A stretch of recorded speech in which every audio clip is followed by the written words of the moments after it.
Шымкентте сәбиді 4-ші қабаттың терезесіне лақтырып жіберген тұрғынға қатысты қылмыстық іс қозғалды.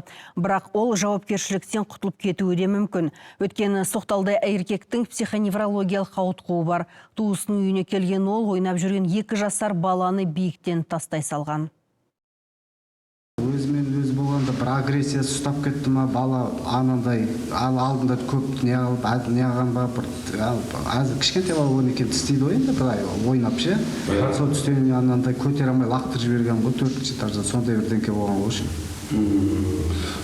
Сағат қаншаларда болды? Сағат сол білмейміз, сол 8:30 шамасы ғой.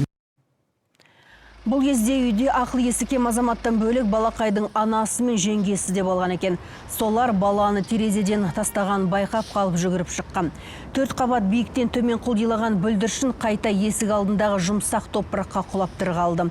Ауыр жарақат алған балақай дереу облыстық балалар ауруханасына жеткізілді. Ал оның 40 жастағы туысы қамауға алынды.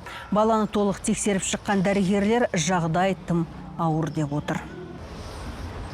Тексеру әдістерінің барлығы біткеннен кейін балаға ауыр бас ми жарақаты, мынау бас миының соғылуы, кеуде қуысының жарақаты, іш қуысының жарақаты, травматикалық шок деген диагноз қойылады.